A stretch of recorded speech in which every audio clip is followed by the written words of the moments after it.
Today's show is sponsored by Janus Henderson Investors.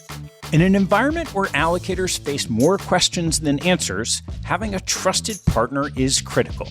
Janus Henderson Investors is committed to building partnerships with institutional investors based on collaboration, insights, and transparency, with the goal of helping clients generate desired investment outcomes.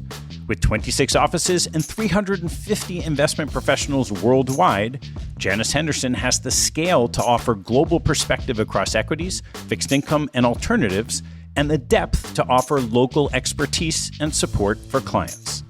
To learn more about partnering with Janus Henderson, visit janushenderson.com. Today's show is also sponsored by Northern Trust. Driven by data insights, focusing on core values, and working collectively, asset owners are taking a more active role in driving positive outcomes for their constituents, and at the same time, creating a more powerful voice in the industry. Northern Trust experts explored the key trends that are shaping the future. To learn more, visit northerntrust.com/asset allocators.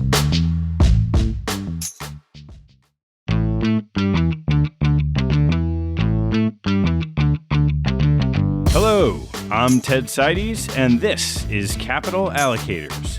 This show is an open exploration of the people and process behind capital allocation. Through conversations with leaders in the money game, we learn how these holders of the keys to the kingdom allocate their time and their capital. You can join our mailing list and access premium content at capitalallocators.com. My guest on today's show is Carla Harris, a senior client advisor at Morgan Stanley, which is the most recent of many posts in her 35-year career at the firm that included serving as vice chairman of wealth management, heading the emerging manager platform, and running deals for decades as an investment banker and capital markets professional. She's the author of 3 books about navigating careers and leadership: Expect to Win, Strategize to Win, and the upcoming Lead to Win, each of which contains lessons she dubs Carla's Pearls. In the last few years, Carla added board seats to her professional portfolio and currently serves on a host of boards, including SEO, Harvard University, Walmart, and MetLife.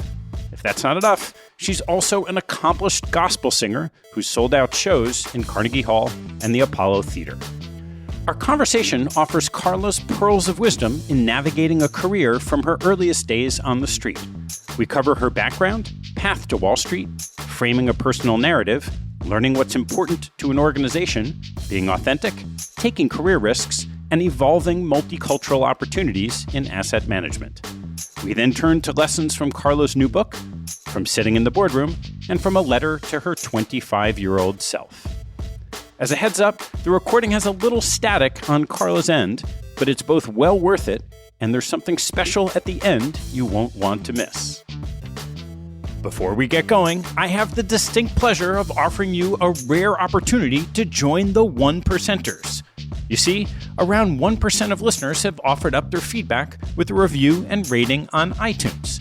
If you enjoy the show, please take a moment and seize the opportunity to join the 1%ers by hopping on iTunes, rating the show, and writing a brief review. It'll help other people find the show, and I thank you for it. Please enjoy my conversation with Carla Harris. Carla, great to see you. Thanks for doing this. My pleasure, Ted. Thanks for having me. Why don't we start way back? And I'd love to hear about your house growing up.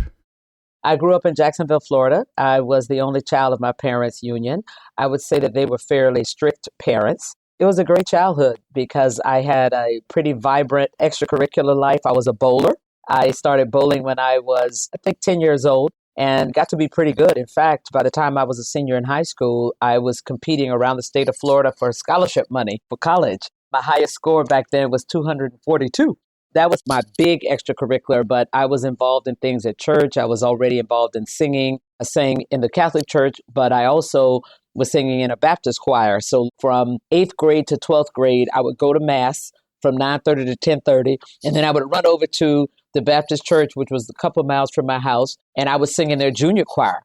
I would sometimes on Sundays be in church between the two until 2 o'clock.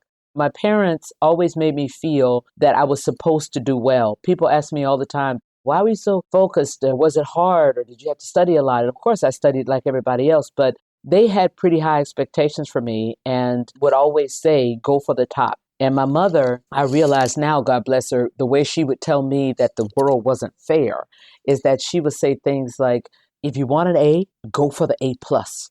So if you get shaved a little bit, you'll still have the A. And again, that was her way of saying you won't always get your due. And she would say, be so outstanding that there's no debate.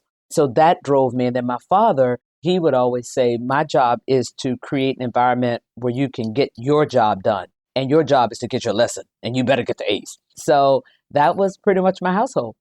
How did you think about your education and your career from there? Again, this mentality of always reaching for the top meant whatever the top was, go get it. So that meant get A's. Then when it was time to go to college, it was interesting.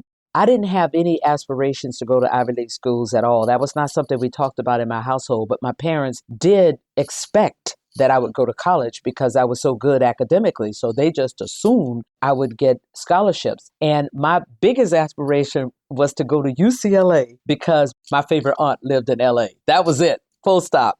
However, by the time I was a junior and senior in high school, I was taking all honors classes. And the kids around me started talking to each other, not me, about, did you send in your application to Yale? Or I just finished my Harvard application this weekend. I think I'm going to apply to Cornell or Princeton. And that's how these schools came on my radar. And then some of those schools were actually coming to the high schools to recruit. My very first one was Cornell. I went to the Cornell recruiter meeting.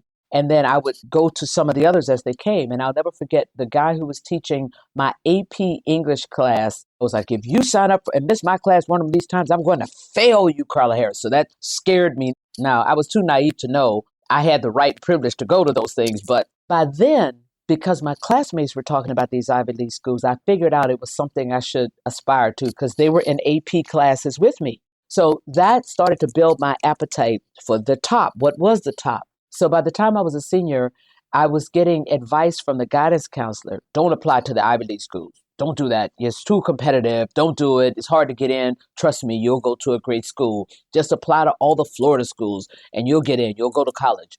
Being the obedient little Catholic girl that I was, I applied to all the Florida schools like he told me. But I also applied to all the Ivy League schools that had gotten my interest at that point. And it was Harvard, Princeton, Cornell, and I got into them all. By then, I knew Harvard was the place that I wanted to go. I didn't come from a house of means. And I remember when I got my acceptance, I told my mother, I said, Ma, I got into Harvard. I'm going to Harvard.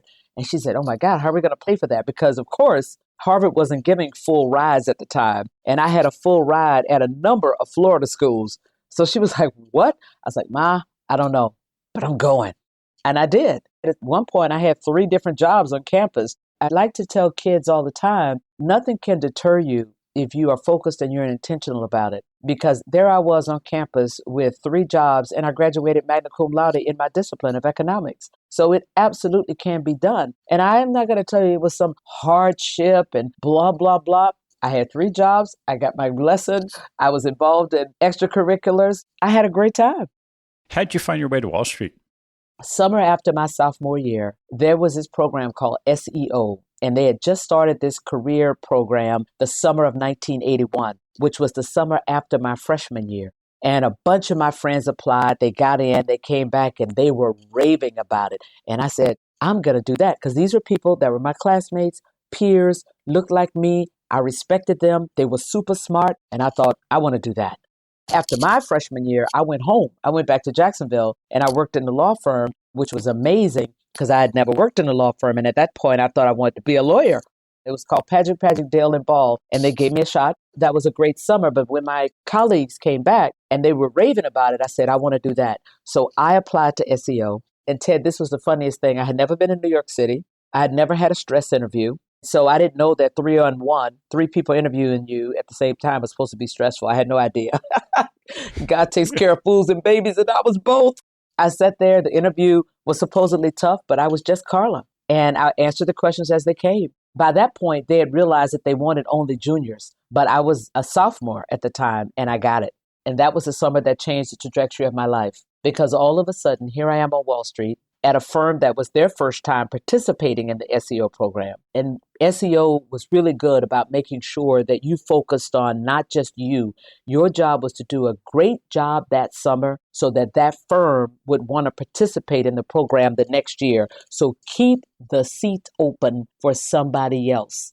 So that's what my focus was, in addition to doing well. But all of a sudden that summer, I realized that the things that attracted me about a career in law were actually found in business. I wanted to have a lot of responsibility early on. There I was at 19 doing work from which people were making decisions to issue millions of dollars of bonds. Number two, I wanted to call the shots.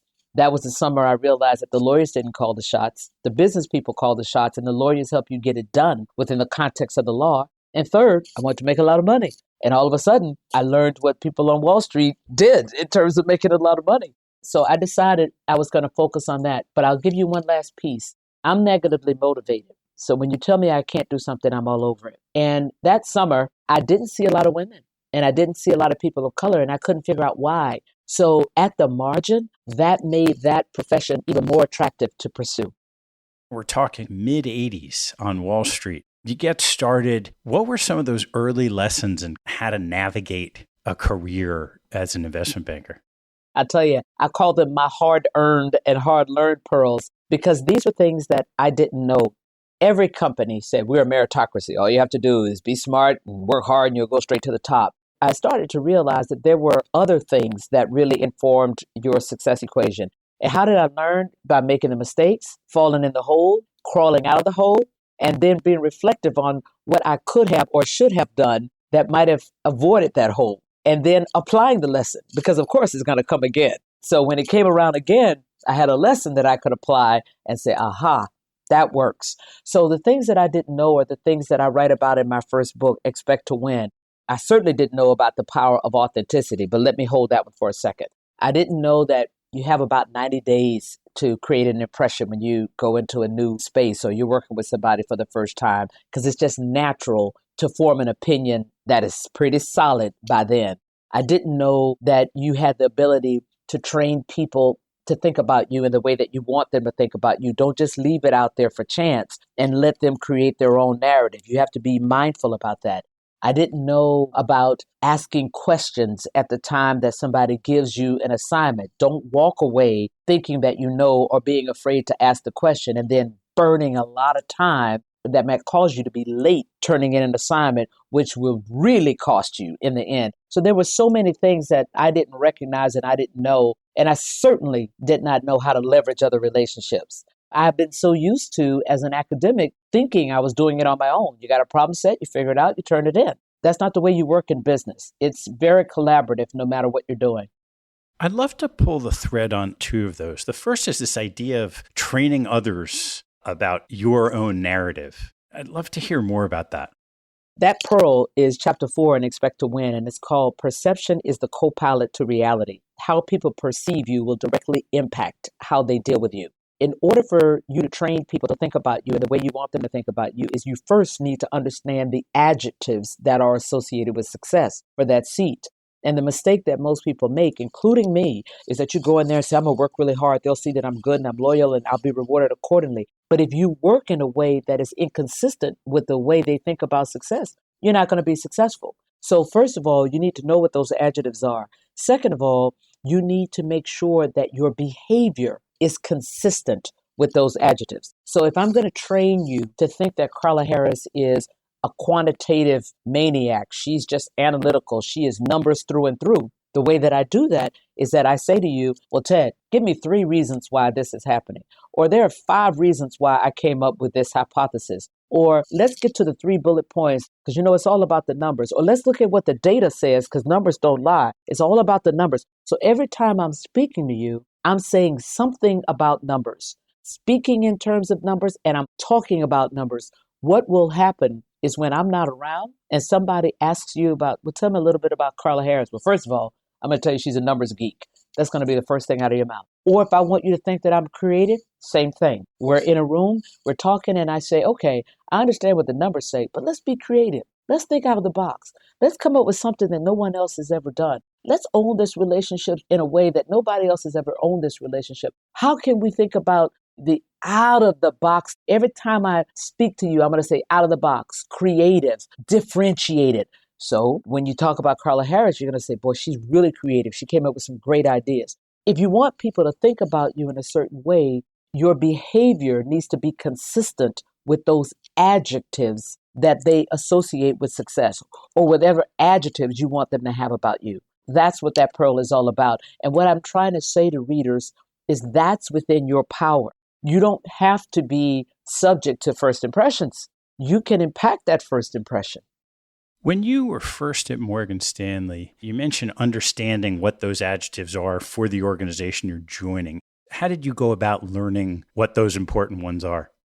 Observation. I always tell people to study your environment, but here's what I tell most people. Ask those questions when you're interviewing. That's when you're going to really get down to the truth. And most of the time, you have 6 to 8 to 12 interviews before you actually get the job.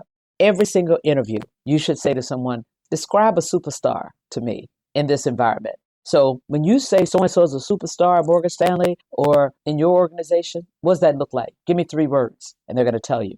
Now you're going to know what they value. And here's the second most important question you should ask when you're interviewing. Give me the profile of the last person you fired. When somebody doesn't make it here, why don't they make it? Now you will know what they don't value. And the reason why that's important is if they describe what they don't value and that happens to be your strength, don't take that job. That's your first indicator that there's a mismatch. So at Morgan Stanley, because I didn't know those questions to ask, I observed. I started listening. We've talked previously about this idea of navigating relationships, and you talked about the distinction between a mentor that people look for, an advisor, and a sponsor. And would love to hear the story of what all that is. Yeah, that happened my first year when I was sitting in the round table. So this goes back to the question you just asked. How did you learn that at Morgan Stanley? Well, at the time, the entire street used to do evaluations by something called a round table. So the analyst would have a round table where the associates and the VPs would be in the room. The associates would have a round table and only the VPs, the EDs, and the managing directors. So you see how that works. The seniors would talk about the juniors. And in that first round table, I went into that room and somebody says, let's just throw it out, Ted Citus. And somebody says, superstar. The kid's just a monster. He's awesome. Then whoever was recording that put top group. And then somebody says, Carla Harris. And they say, safe pair of hands. She's good. She gets the work done. Another special, safe pair of hands. The person recording put middle group. Then somebody says, John Smith. And somebody said, the kid's a walking disaster. Doesn't have a clue. Person goes in the bottom. And I remember I was clutching my pearls, Ted. I said, who's going to speak for me? Because until that moment, I thought it was completely objective. I thought it was meritocratic. I thought it was black and white. Either you did a good job on the deal or you didn't do a good job on the deal. And here's what the definition of a good job looks like. And all of a sudden, I realized the amount of subjectivity that goes into any kind of evaluation equation, and especially one like that where things weren't written down. Now there's a little bit more of a written down process, but back then, no.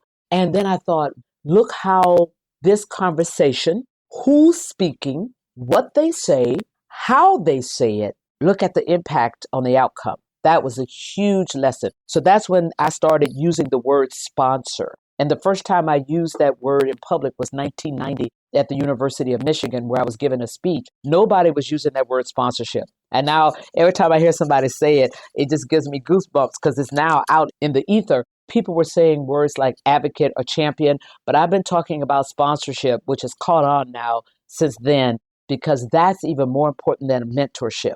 The sponsor uses their capital on your promotion, your pay, your ability to get new opportunities. The mentor, in my parlance, is the person that will give it to you straight, no chaser, good, bad, and ugly, and tell you what you need to do, how you need to manage your career, how you need to course correct, all those things. And an advisor is anybody in your environment that can answer any question you have about that environment because they have the intellect or the experience. As you worked your way through your career, there's this combination of all these little great nuggets you've picked up on relationships. And then there's also the piece of how do you excel? I'd love to hear about that side of your trajectory.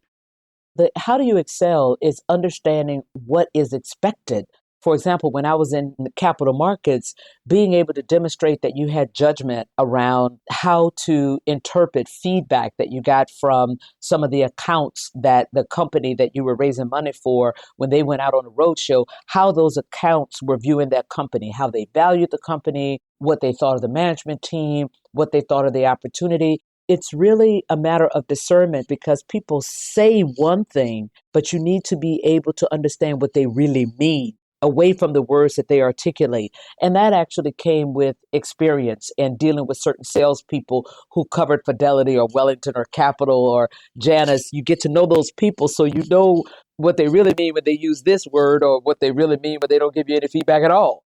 Over time, I started realizing that being able to make the call on where to price a deal, making sure that you get it right, even being able to telegraph what could happen was also important to your success. So over time, you start realizing the things that made you successful as a capital markets banker and then deploying those things. But that's observation, that's being self-aware, that's being intentional, that's also being fearless to take some risks and ask questions. I started figuring out what was the right formula to be an A-plus capital markets banker. You mentioned earlier this important concept of authenticity. So there's one thing about realizing the skills that are required to be a capital markets banker. You talked earlier about quantitative and modeling, and now it's reading people and listening. Where did you find your own superpowers in this process to ascend the ladder as you did? That's a good word, superpower. The temptation for any of us, and it was certainly a temptation for me, Ted, is when you go into a large organization and you see that other people are being successful and you happen to be struggling or not being as successful in your own right at that moment, the temptation is to now do it the way Ted is doing or say it the way Mary is saying it. And before you know it, you start losing your edge because all you're trying to do is walk and talk like Ted and eat and drink like Mary. You lose the thing that only you can bring. And the beauty of relationships is that you have an opportunity to own a relationship in a proprietary way if you just offer yourself. So it took me a few years to realize that there was one Carla Harris, Jacksonville, from the South, woman, Black, Harvard, all the things that made me me. There's only one. So that was my competitive edge. So I could never be competitive trying to be like Alan or trying to be like Ted or trying to be like Mary because I cannot out Alan Allen. When I finally realized that I should just bring Carla and that was going to be the thing that was going to make the difference in the relationships, that's when it clicked. And what did that mean for you? What was being Carla? Being Carla was bringing my Southern self to the table, talking about my singing, being able to ask a question and be unafraid to ask that question and not be bothered by somebody's notoriety because I believe that we're all equal. We're all people at the end of the day. For example, I don't want to name the person. However, it was a personality that we were doing a deal for, very well-known personality. Everybody was afraid of this person because she had a reputation of eating up talent. Everybody was like, oh, she's in the building. Everybody was walking on eggshells. And everybody was afraid that I was going to screw it up because they knew by then I was just the authentic Carla. So they thought, oh my gosh, you got to handle this person in such a way. But I was like, she's a woman just like me. My job is to give her excellence. And I'm going to give her the very best of what I'm supposed to do. But that means Carla too. I remember going into the meeting and I sat at the end of the table. It was a long table. All of my colleagues were sitting at the other end of the table. When I started going through the presentation and what was wrong with the presentation, I could see the look on my colleagues. Everybody was sort of looking and not breathing. And I was like, well, look, my job is to get it right before we go out there on the road. She was sitting at the other end of the table with him. She got up, all the air went out of the room. And she came and sat right next to me. And everybody's eyes were like big as $50. And she said, I want to hear what this woman has to say because she's saying some important things. So I just want to move a little closer so I can hear it.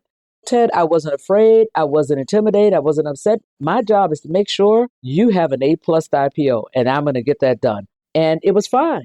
But that's the authentic Carla. Treat everybody on an equal basis. The inauthentic Carla would be careful, walk on eggshells, be afraid, like the rest of my colleagues were at the time. But that's not me. You've talked a bit about some of those early lessons and navigating just by being yourself.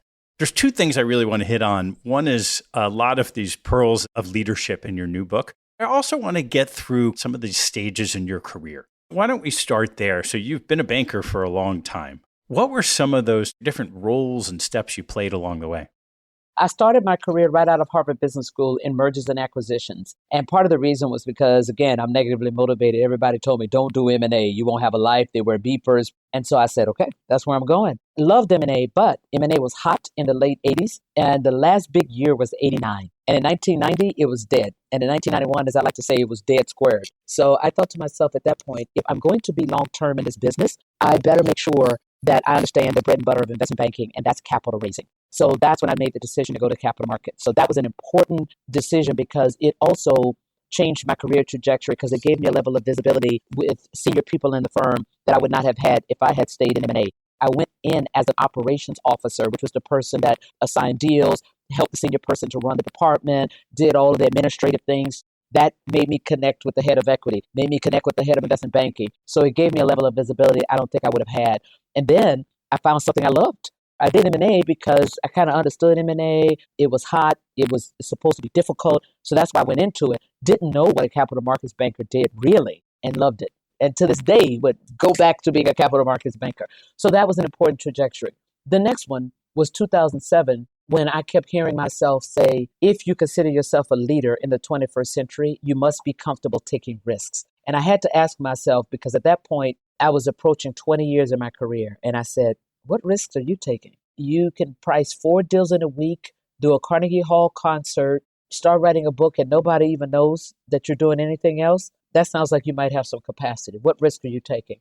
In 2007, I decided I was going to try something entrepreneurial. I was going to try to help the firm raise a fund that would invest in women and minority-owned asset managers. My timing couldn't have been worse. I made that move in the summer of 2008. I don't need to tell you what happened in September. The good news about that is making that move fit my criteria that's in Chapter 7 of Expect to Win about when you should take risks. And the questions that you ask yourself, will this new thing give me skills and experiences that I wouldn't get if I stayed in my current seat another 12 months? Second question, will this new thing expose me to people, relationships, and networks that I wouldn't get if I stayed in my current seat another 12 months? Third question, will this new thing create new branches on my personal decision tree of opportunity, i.e., I could go off and do some other things that I wouldn't have been able to do if I stayed in my current seat another 12 months? If the answer to all 3 of those questions is yes, you should take the risk. And all of those questions applied. I learned a whole new part of financial services, investment management, which I knew nothing about. I created relationships that the firm still uses today. And third, I could do anything in an asset management context now, and I wouldn't have been able to do that in the preceding 20 years. But that was an important risk for me to take. And from there, it led me to the job as a vice chairman at the firm, working at the firm level to create greater client connectivity and penetration. And then in the summer of 14, a chairman and CEO asked me to start the multicultural client strategy to position Morgan Stanley as a leader in the marketplace that engages with multicultural decision makers in a commercial and impactful way. So when you were in the seat as vice chair, how did you see all the parts of the bank interconnecting as it faced clients? I had seen that a long time before, actually, because when John Mack came back to the firm in 2005, he had a mantra of one firm. And he kept saying that we were working in silos. And I realized he was correct. Investment bankers worked with the investment bankers, and we didn't really have a lot of connectivity with the wealth managers at all. Because remember, we didn't actually have expansion in wealth management until 1997 when the Dean Witter merger happened, and then again in 2010 with the Smith Barney acquisition. As a banker, I rarely worked with people who were in private wealth management. We always had a wealth management piece with private wealth management, but that was the ultra wealthy. But I'd gone a long time in my career without having a lot of interaction. As a capital markets banker, we always did allocate stock to private wealth management, but there wasn't this sort of strategic, let's think about who in private wealth management is sitting at the top of the house that could direct investment banking business that way. Let's think about the companies that we take public. How can we engage at the private wealth management level? We started to do some of that when the tech market was really hot, but there wasn't a long-term history of thinking about all the ways to bring that in. He reintroduced that thinking in 2005. So I'd been thinking about that for a number of years by the time I got that seat. So I was much more attuned when I got that role to thinking about cross-fertilization and ways that we could bring value around a client relationship by the time we did that. And it wasn't long after I was in that role that he asked me to start the multicultural client strategy, really a blank sheet of paper to put Morgan Stanley in a leadership position in the marketplace. And that's where I created the Multicultural Innovation Lab. where we bring in early stage companies, just like any other tech accelerator, and we give them cash and 6 months content that's been carefully curated to help develop them from being a founder to a CEO, because as you know, there's a difference. Also to connect them to some of our larger investment banking clients to advance the scaling of their business. From there, I helped to develop the Next Level Fund that I raised with my partner, Alice Vilma. We created a podcast, Access and Opportunities, just off of a conversation with Tom Nides, who said, hey, why don't we do a podcast to elevate this conversation about the inequity that's in the marketplace?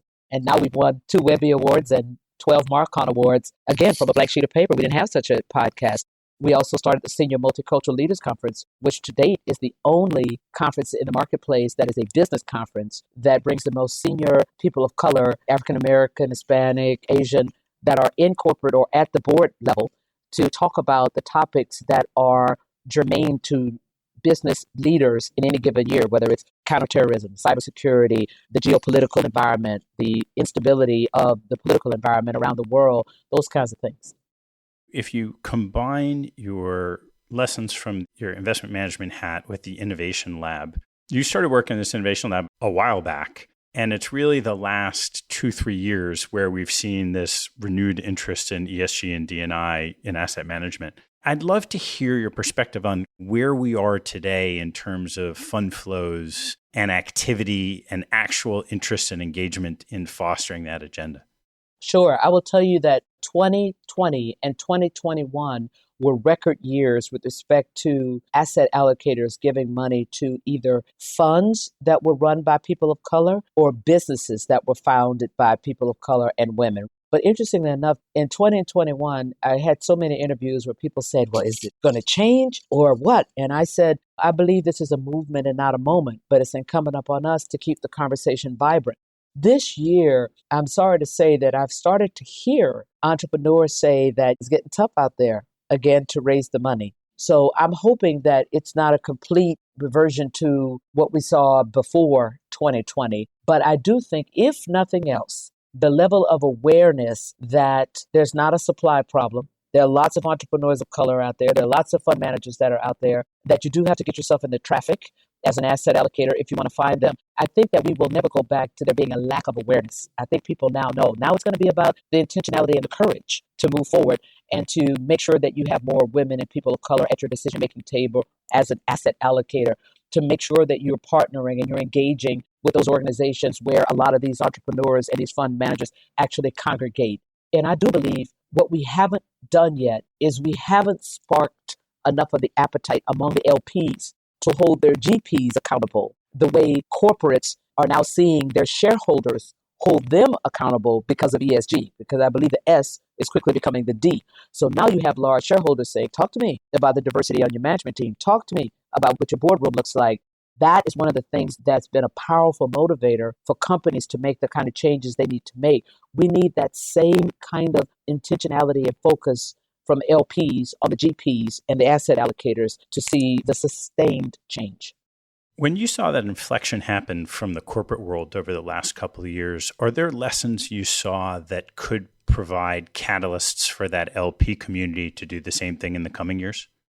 One of the things we need to do, or that I saw happening, was more storytelling and the amplification of the data and the difference. People have been saying for a long time that there was a commercial outcome around diversity, but now companies are starting to talk about the innovation that's happening. Now you're starting to see the change in the performance that you can track back to having the right people in the right seats. So the more stories that we tell, the more data that's out there, the more powerful I think it will be in creating that kind of change. I'd love to turn a little bit. You're coming out with a book on leadership. All the writing you've done has to do with the pearls. You're wearing these great pearls. Maybe talk about some of the pearls in your new book, Lead to Win. I'll go straight there in terms of my pearls of intentional leadership. The thesis is most of us grew up in a producer culture where if you were a great producer, you were rewarded with outstanding compensation and titles and promotions without any thought as to whether or not you'd be the kind of person that could motivate and inspire people to deliver. I argue that you can't just be a leader because you're most senior or you get the title. In today's environment, especially with millennials and Zers being the dominant population in the workforce, they want to be inspired. They want to be motivated. They demand as table stakes transparency, inclusivity, and feedback. And many of us who are in leadership seats today don't know how to do that because we didn't have it. And most people lead the way they were led. I talk about you have to be authentic. You have to build trust. You have to create clarity. You have to create other leaders. You have to be intentional around diversity. You have to be intentional around innovation and inclusivity. And you have to be willing to call a thing because your voice is at the heart of your power as a leader. Those are some of the pros of intentional leadership that I talk about in the book. And I'm very prescriptive because not only do I say you need to do these things, I tell you how to do them. I also speak to young entrepreneurs. There's a whole chapter that talks about here are the questions that you want to ask when you are interviewing people for your C-suite, because many of these entrepreneurs are 28, 32, 35. They don't have any track record of interviewing people. And if you make a bad hire in your first 6 or 7 people that you're hiring, it can be catastrophic for your business. I talk to them about how you lead, how do you build your team, how do you create a legacy for your team. There is no one sitting in the leadership seat or trying to emerge in the leadership seat that will get some pearls out of the book, Lead to Win. Those prescriptions, I'd love to pull on a few of these. So trust, how do you go about creating trust? Yes, thank you for that question. The way you build trust is you deliver over and over and over.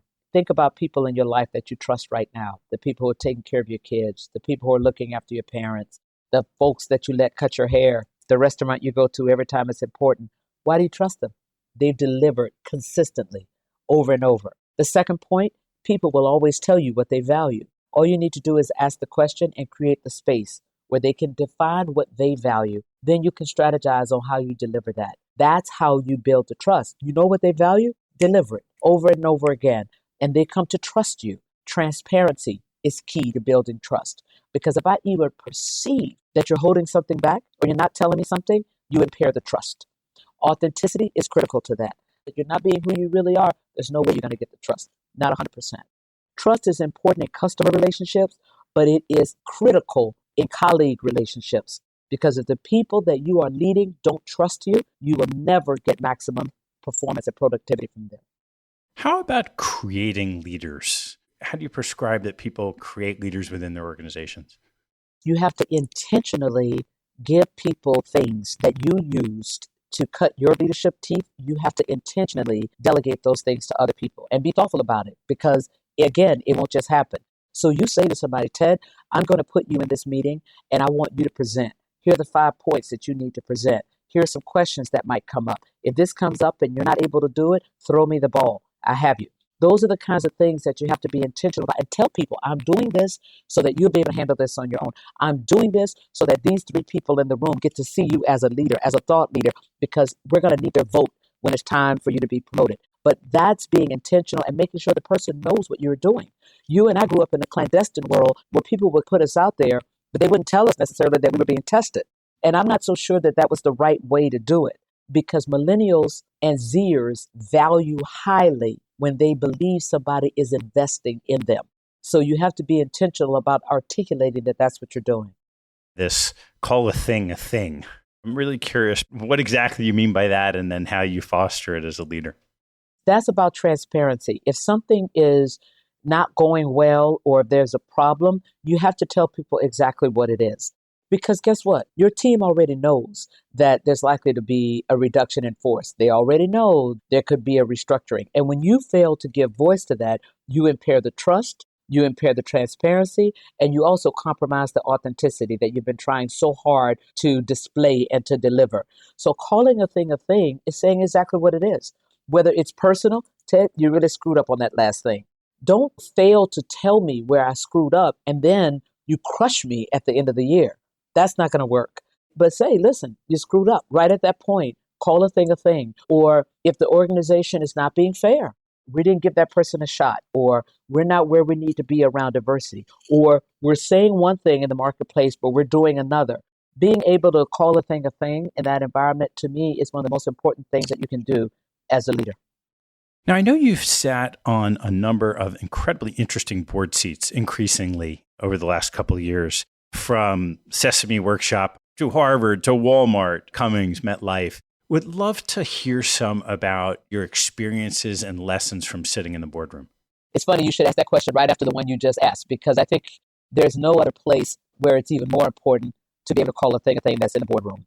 Your job as a board director is to represent the shareholders. That's why you're there. If there's something that you don't understand or something that you think may cause risk to the company's franchise and to its value, it is your responsibility to exercise your voice.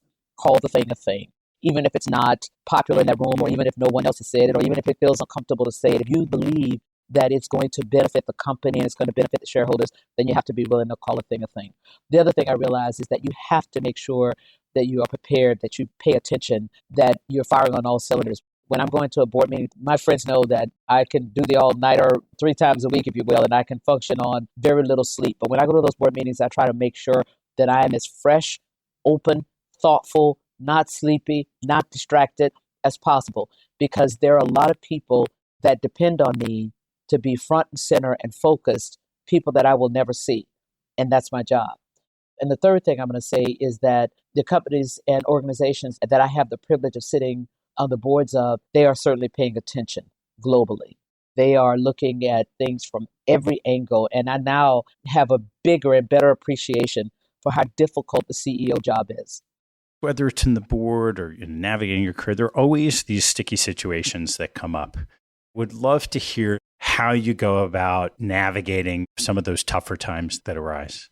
Obviously, everything that happens in a boardroom is confidential, but I will say in the few short years that I've been sitting on corporate boards and in the 20 some odd years that I've been sitting on nonprofit boards, I have yet to have a situation that was so sticky that people sidestepped it. And maybe that's because I've had the privilege of being on boards with some amazing people, but I have yet to have a situation where there's been a tough thing to come up that people didn't deal with. It's been dealt with. I'm curious to ask you about presence and public speaking. I've interviewed a lot of people, and I'll tell you, there aren't that many that are so naturally effusive as you are. And I'm curious how you learned that. If my mother were here, she would tell you, that girl talks all the time. I've always enjoyed communicating with people. As a public speaker, I speak the way that I talk. There's nothing different about Carla the speaker than Carla the conversationalist or Carla the business person. And even when I present in a boardroom, I speak plainly around what it is that I want to say. If I'm speaking in that setting, either on a stage to 1,000 people or in a board to 15 people, I'm thoughtful about what I want to say and organizing it in a way that the listener can follow me. That's the only thing that I do that's different than you and I talking right now. I want to turn to a couple of closing questions, and they're customary ones, but I want to do something a little different with you, which is the very last question I ask in the interviews is, what life lesson have you learned that you wish you knew a lot earlier in life? People will usually throw out a lesson. But in your case, you wrote this wonderful letter to your 25-year-old self. Yes. Rather than just answer it with a simple one lesson, I'd love you to talk some about what you wrote to your 25-year-old self. The number one thing was own your power.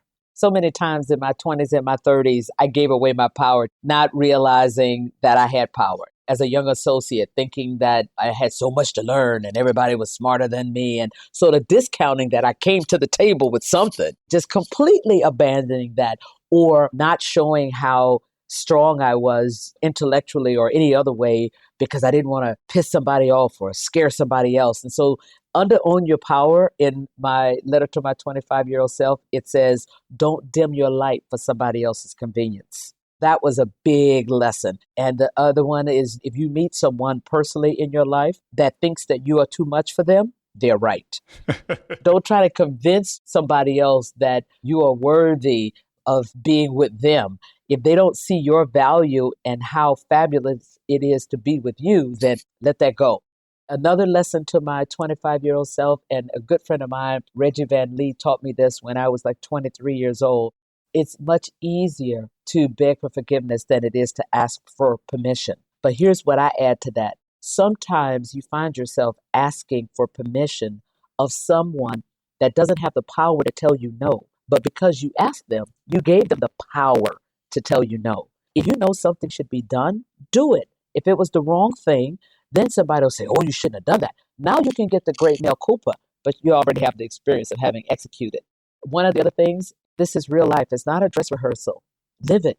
Go for it. Put your foot on the gas. You make a mistake, that's okay. Mistakes are those things that come from the universe to teach you a lesson. And the only way you're going to get the lesson is if you fell in the hole, if you made the mistake. Those are some of the things that are in the letter. So before we turn to the rest of the closing questions, I'd love to hear about where your focus is now and where you're headed the next couple of years. The major thing is that I'm trying to get the pearls out to as many different people as possible. I still feel that professionals who are 25 to 44 years old, many of them start out, they're robust, they're excited, and then they get stuck and they don't know how. So there's no playbook out there. And Expect to Win, Strategize to Win are playbooks around how do you maximize your success in the seat that you're in or the seat that you want. And Lead to Win is, okay, you got the seat. Now, how can you be the most effective and impactful leader and create other leaders? Amplify your voice and who you are by helping other people to become great leaders. So my main focus, Ted, is to try to get those pearls out to as many people as possible to help them get theirs, however they define theirs. That's the main thing. Second, I've been honored and grateful and blessed to be able to adopt two amazing girls. One is 7 and one is 2. And I want to figure out what it means to be an amazing mom. I'm finding my way, but I think my mother was an amazing mother. And if I could be half the mom she was, I'll be okay. And then third, I got to get a Grammy, Ted. I got to get myself a Grammy, whether that's singing or spoken word, but I want to figure that out. And then in the role of senior advisor, because I've had the privilege of working for a great firm like Morgan Stanley for 35 years, if there's anything else that I can do to bring value to the firm, I want to be able to do that too. Before we hit these closing questions, let's talk a little more about singing. You've been doing this your whole life. What's your focus? What type of singing? I love gospel music. That's my number one. I love R&B. I love pop. I love classical music, but gospel music is at the top of the list because I do feel like it's universal. There's a message for everybody, no matter who you are, black, white, blue, or green, in gospel music, because we all go through tough times. And gospel music is about hope. It's about faith. It's about future. It's about opportunity. So I love singing gospel music. What have you learned from the practice of singing to ascend to the level you have that has transferred through to your business experience? As a singer and a performer, I have become hypersensitive to the audience. So not only do I think I'm a good listener when I'm speaking to you, but I'm a good listener when I'm on that stage reading the audience, feeling the energy from the audience. And I'll give you an example of what I mean. My very first concert at Carnegie Hall in 2005, the band and I had rehearsed 14 songs and we were ready. But Ted, when we got to number 12, I knew that was it. I knew that we were at the top of the mountain. And if I sang one more note, I was going to slip on the other side of that mountain. At the end of that 12th song, I said, "Good night, everybody." And the band and the choir, everybody was looking like, what is she doing? But I knew it. I knew we were there. And we said our goodbyes, our bows, and we left the stage. I learned how to read that way. All right, Carla, a couple questions before I let you go. And this one we answered a little bit, but what's your favorite hobby or activity outside of work and family? Singing and playing golf. What's your biggest pet peeve? Someone not listening, obviously not listening. You mentioned in your book knowing your own blind spots. What's your biggest blind spot? That's easy. Giving people too many chances. Let me give you a quick and dirty around that. I realized that when it comes to taking someone off of a project or removing someone out of a spot, that's the one thing that I'm slow about. Everything else, I'm decisive. But I find myself wanting to give people chances. Over the COVID period, I asked myself, what is that all about? And I realized that it's cultural because growing up as a Black woman, people always said, you don't have as many chances as everybody else. You only get one shot because you look like you look. You're Black, you're a woman, you got one shot. Don't screw it up. I couldn't help but think that perhaps somehow that had curbed my risk appetite over the years. And I remember thinking as a young professional, man, when I get in a position, I'm not going to just give people one shot. I'm going to give people a chance to recover. But in doing that, sometimes you're too slow. I heard a great leader, Ursula Burns, say one time that somebody told her that when you fail to remove a poor leader, you hold the rest of the organization hostage. And boy, was she right. So because I recognize that, I'm much better about that. I'm quicker. I now look for that. I ask myself about that, knowing that it's a potential blind spot. Which two people have had the biggest impact on your professional life? I'm going to pick two leaders here at Morgan Stanley. One is a guy by the name of Bob Scott, who was head of capital markets when I first came to capital markets. He really did have an open mind and was willing to learn about people on his own and not just take other people's views. And I really respected that. The other person is John Mack, because he was running fixed income when I was a young associate, but he ended up obviously becoming chairman and CEO of Morgan Stanley. And when we were going through the financial services crisis, he pulled together the managing directors a lot to say, hey, I was down in Washington yesterday. Let me tell you what was going on. And I know good and well now, especially after the fact, he couldn't tell us everything that was going on. However, it felt like we were in the boat with him. And that probably was far away from the truth on many of those occasions, but it empowered me as a leader to go back to my people with some confidence and say, let's keep driving until otherwise notified. We still have work to do no matter what's going on out there. And I look back and realize how important that was, because despite the fact that I was looking at the market meltdown and the stock meltdown and therefore my own fortunes meltdown, I wasn't deterred from keep your foot on the gas, Carla, keep going. And I think a lot of it was that he made me feel like we knew what was going on. Last one, what teaching from your parents has most stayed with you? That I'm supposed to do well. I'm very spiritual, and my mother had a lot to do with that devotion around spirituality and recognizing the power of who I am as a child of God and never forgetting that, no matter what was going on. That's been huge. In 35 years on the street, I don't think I would have made it if I didn't know that, my friend. So, Carla, I may never get the chance to ask this again, so I'm just going to take the opportunity and ask if you're open to it. I would love you to sing us out. Oh, I didn't expect that one. Okay. All right, here we go. And it's called Expect to Win. It was written by a group called SWAT, Singers with a Testimony from Brown Memorial Baptist Church. They heard me speak on Expect to Win, wrote the song, showed up at my office one day, and I loved it and decided I was going to record it on my third album. So I'm going to give you the chorus.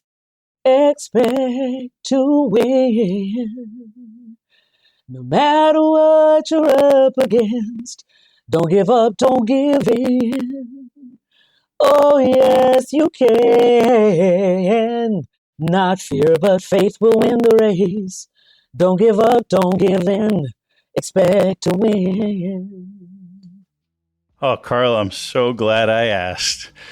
Thank you so much for taking the time. Really enjoyed it. It was my honor. Thanks for having me, Ted. Thanks for listening to the show. If you like what you heard, hop on our website at capitalallocators.com, where you can access past shows, join our mailing list, and sign up for premium content. Have a good one, and see you next time. An important disclaimer from Janus Henderson Group, PLC. Investing involves risk, including the possible loss of principal and fluctuation of value.